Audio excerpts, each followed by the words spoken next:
kami mau beri yang terbaik bagimu. Seluruh yang terbaik kami persembahkan bagimu, Tuhan.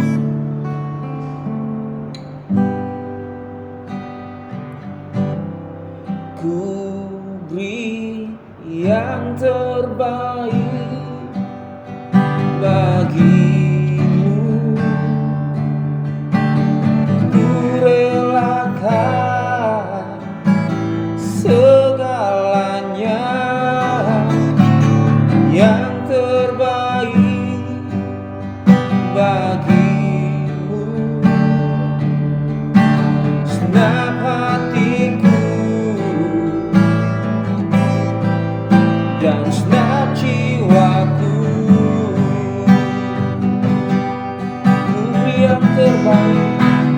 Ku beri yang terbaik bagimu. Ku relakan segalanya yang terbaik bagimu. Senap hatiku dan senap jiwaku,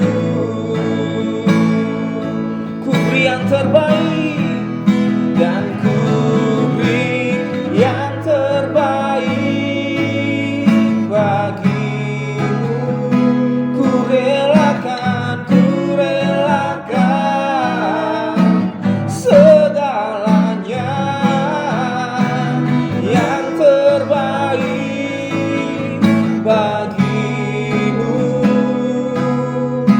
Senap hatiku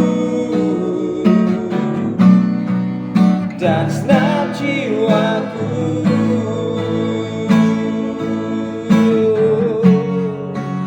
senap hatiku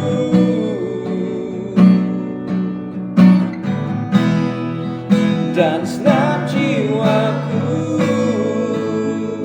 segenap hatiku, senap hatiku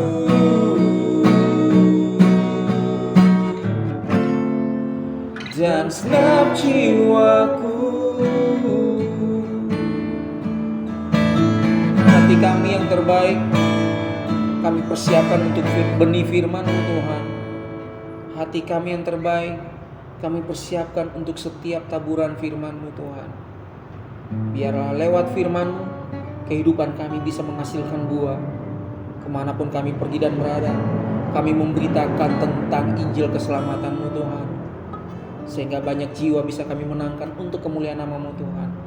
Kami siap menerima firman-Mu, kami siap menerima kebenaran yang daripada-Mu, Tuhan. Berkati kami dengan kebenaran firman-Mu, Tuhan. Terima kasih Bapa. Kami berdoa dan bersyukur.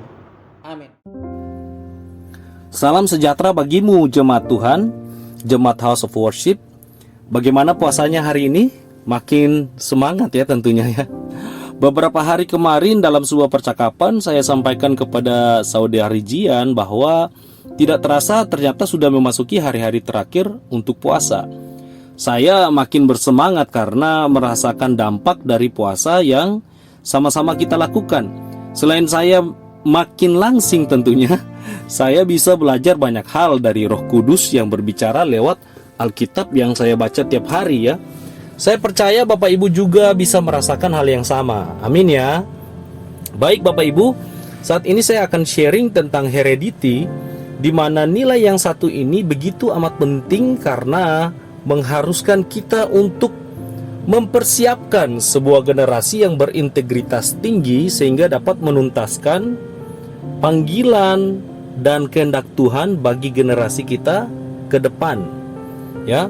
Ayat perenungan kita saat ini terambil dari 1 Raja-Raja 2 ayat 3, saya bacakan. Lakukanlah kewajibanmu dengan setia terhadap Tuhan Allahmu, dengan hidup menurut jalan yang ditunjukkannya dan dengan tetap mengikuti segala ketetapan, perintah, peraturan dan ketentuannya seperti yang tertulis dalam hukum Musa, supaya engkau beruntung dalam segala yang kau lakukan dan dalam segala yang kau tuju. Ini pesan Daud kali yang terakhir kepada Salomo anaknya yang menggantikan dia menjadi raja atas Israel. Sangat jelas diketahui bahwa paling tidak ada dua bagian secara garis besar yang diwarisi Daud kepada Salomo. Yang pertama adalah kewajiban yang harus dipenuhi di hadapan Tuhan. Yang kedua adalah tuntutan kesetiaan kepada Tuhan. Nah, kewajiban yang dijelaskan Daud kepada dalam ayat ini ya, antara lain tentang hidup yang harus menurut jalan yang ditunjukkan, yaitu tentang ketetapan, perintah, peraturan, dan ketentuan Tuhan. Sedangkan kesetiaan di sini sangat jelas, yaitu tentang konsistensi kita terhadap pelaksanaan kewajiban-kewajiban kita di hadapan Tuhan. Kewajiban apa? Yang tadi ya, yaitu ketetapan, mengikuti ketetapan, perintah, peraturan, dan ketentuan dari Tuhan. Nah, dengan demikian kita bisa mengetahui bahwa ada begitu banyak yang harus kita penuhi ya.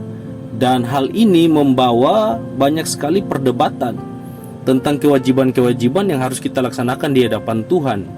Ya, memang tidak heran ya hal ini terjadi karena ada begitu banyak interpretasi tentang kehendak Allah ya. Makanya kalau diperhatikan hari-hari ini ya, dari dulu bahkan ya, gereja-gereja saling bertentangan.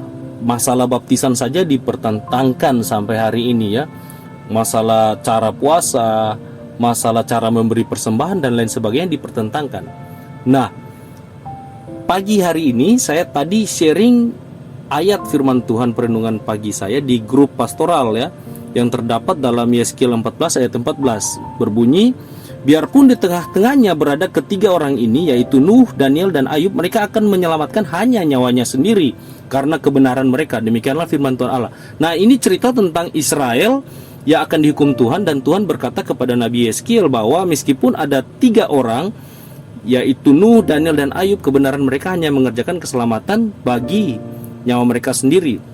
Kalau kita baca terus dalam Yeskiel 14, dikatakan mereka bertiga ini hanya bisa menyelamatkan nyawa mereka sendiri. Anak-anak mereka pun tidak, istri pun tidak. Ya, coba direnungkan, ketiganya berasal dari era yang berbeda, tempat tinggal berbeda, kebiasaan berbeda, tetapi ketiganya dipakai Tuhan untuk menjadi contoh kebenaran di hadapan Allah. Kebenaran dari sisi Nuh, kalau kita perhatikan ya, dia hidup benar, tidak bercela, bergaul dengan Allah. Kejadian 6 ayat 9 ya. Kalau Ayub kita tahu bersama, Ayub 1 ayat 1, dia saleh, jujur, takut Tuhan, dan menjauhi kejahatan. Nah, Daniel orang yang cerdas, memiliki integritas tinggi, tidak hanya di hadapan manusia tapi di hadapan Tuhan juga ya, sehingga memiliki karakter yang kuat untuk berketetapan, tidak menajiskan dirinya dengan makanan dan minuman raja ya. Daniel 1 ayat 8. Kalau diperhatikan ketiganya memiliki perbedaan tetapi ada kesamaan, yaitu apa? Konsistensi. Mereka konsisten dalam mengerjakan kebenaran masing-masing di hadapan Allah. Tentunya kebenaran yang dikerjakan mereka itu adalah hasil dari pengertian mereka masing-masing terhadap kehendak Allah Bapa ya. Itulah sebabnya ada perbedaan-perbedaan cara yang membawa kebenaran mereka yang mereka kerjakan ya, sehingga diakui oleh Tuhan Allah ya. Nah, kisah-kisah di atas, bahkan seluruh kisah di dalam Alkitab ditutup dengan jelas ya. Maksud saya ditutup itu dikunci dengan jelas, dengan gamblang dalam Kolose 1 ayat 19, di mana dikatakan karena seluruh kepenuhan Allah berkenan diam di dalam Dia.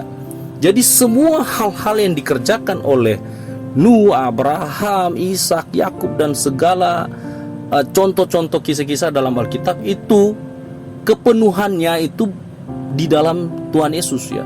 Karena seluruh kepenuhan Allah ya, mereka hanya mengerjakan sepenggal-sepenggal bagian-bagian yang mereka ngerti untuk mereka kerjakan. Tetapi seluruh kepenuhannya itu yaitu ada dalam Tuhan Yesus Kristus. Maka dari itu, Bapak Ibu, hal yang paling berharga yang bisa kita turunkan kepada generasi kita adalah cara hidup yang konsisten, terus belajar menjadi seperti Kristus ya. Di mana generasi di sini yang saya maksudkan tidak hanya berbicara tentang anak-anak kita, tetapi tentang semua orang di sekeliling kita, siapa saja. Kita bertemu dengan siapa saja ya hal yang harus kita tunjukkan dari cara hidup kita, yaitu kita konsisten terus belajar menjadi seperti Kristus, karena itulah kepenuhan Allah. Ya, kita bisa baca Alkitab dan mempelajari kisah-kisah lainnya ya, tetapi yang paling inti adalah Tuhan Yesus. Seluruh pemberitaan Alkitab intinya hanya tentang Tuhan Yesus. Kita bisa mempelajari kitab lain di Alkitab hanya sebagai referensi menuju pada keutamaan dari segala sesuatu, yaitu Kristus. Ibaratnya kita belajar hal-hal awal terlebih dahulu ya, untuk melatih kita mengerti hal-hal yang kemudian, yang nanti ya. Di dalam tabernakel pun setidaknya ada 3 fase, ada pelataran, ruang kudus, dan ruang maha kudus. Nah, ini sangat menggambarkan kekristenan kita pun memiliki tahapan. Setidaknya kita harus benar-benar paham bahwa keutamaan dari kehidupan kita adalah menjadi seperti Kristus. Sehingga dengan mengerti hal ini, maka kita akan punya mata rohani yang tajam, yang bisa membedakan mana yang utama dan mana yang tidak utama, mana yang esensi dan mana yang aksesoris, mana yang bersifat kekal dan mana yang hanya bermanfaat untuk hidup sementara. Sehingga hal ini akan membawa kita kepada pengertian sebagaimana Paulus berkata dalam Filipi 3 ayat 8. Saya bacakan, malahan segala sesuatu kuanggap rugi, Paulus bilang begitu ya, karena pengenalan akan Kristus Yesus Tuhanku lebih mulia daripada semuanya. Oleh karena dialah aku telah melepaskan semuanya itu dan menganggapnya sampah, supaya aku memperoleh Kristus. Yang recehan hanya akan menjadi sampah, Bapak Ibu. Untuk mengerti mana yang recehan, kita harus membandingkan dengan hal yang paling berharga, yaitu kekekalan di dalam Kristus. Sekali lagi, inilah yang harus kita turunkan kepada generasi kita, yaitu cara hidup yang konsisten, terus belajar menjadi seperti Kristus yang telah memberikan teladan bagaimana seseorang bisa berkenan di hadapan Allah. Saya sampaikan sekali lagi, hal yang harus kita turunkan yaitu cara hidup yang konsisten, terus belajar menjadi seperti Kristus yang telah memberikan teladan bagaimana seseorang bisa berkenan di hadapan Allah. Tuhan Yesus mampukan kita semua. Amin, firman Tuhan. Kita berdoa.